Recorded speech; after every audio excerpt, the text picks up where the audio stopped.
Baik, bismillahirrahmanirrahim. Assalamualaikum warahmatullahi wabarakatuh. Pada pertemuan terakhir ini di pesantren kilat online, Pak Subhan akan berkisah tentang kisah yang Allah abadikan di dalam Al-Quran di surat Al-Kahfi ayat 10 sampai ayat 26. Dan kisah ini terjadi di antara Suriah atau Jordania. Jadi pada saat itu ada seorang raja bernama Dikianus, dan dia seorang kafir yang amat zalim, dan dia tidak menginginkan seluruh umatnya, masyarakatnya beriman kepada Allah. Sampai akhirnya pada satu masa ia mendengar ada 7 pemuda yang beriman kepada Allah. Dan ini membuat dia amat sangat murka, sehingga ia mengerahkan bala tentaranya untuk memusnahkan 7 pemuda ini. Akhirnya 7 pemuda ini kabur dari kerajaan Raja Dikianus yang zalim. Sampailah mereka pada sebuah gua. Allah beri mereka karamah berupa Allah tidurkan mereka selama 309 tahun Hijriah atau 300 tahun Masehi. Allah tidurkan mereka. Sementara ada 1 ekor anjing yang mereka bawa bernama Kitmir mati. Tinggal tulang belulang pada saat mereka bangun. Di saat mereka bangun, mereka lapar. Sehingga salah seorang temannya bertanya, "Berapa lama kita tidur?" Mungkin setengah hari. Mungkin 1 jam. Jadi hanya kemungkinan yang mereka tahu. Sampai akhirnya mereka merasa lapar dan ada satu orang pemuda yang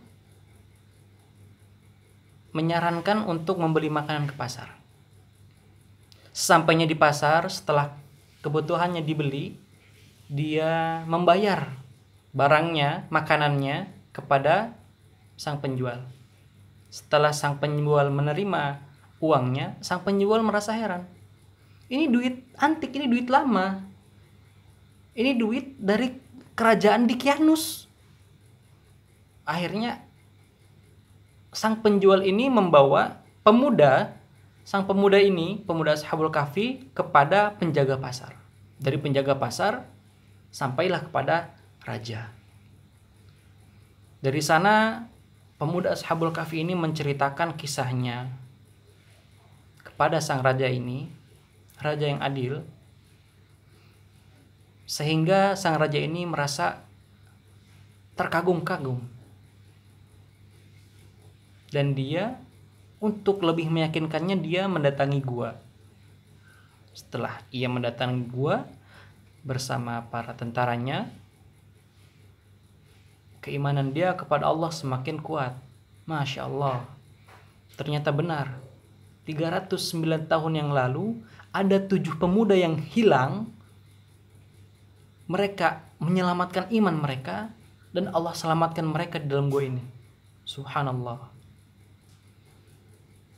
Kisah ini ada di surat Al-Kahfi ayat 10 sampai ayat 26.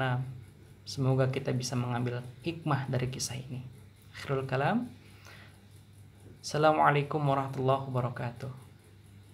Jangan lupa nanti hari Kamis malam Jumat dari abis maghrib sampai maghrib di hari Jumat, sunnah Rasul membaca surat Al-Kahfi agar kita terhindar dari fitnah Dajjal. Jika bisa hafal 10 pertamanya dan 10 terakhirnya. Jazakumullah khairan katsiran.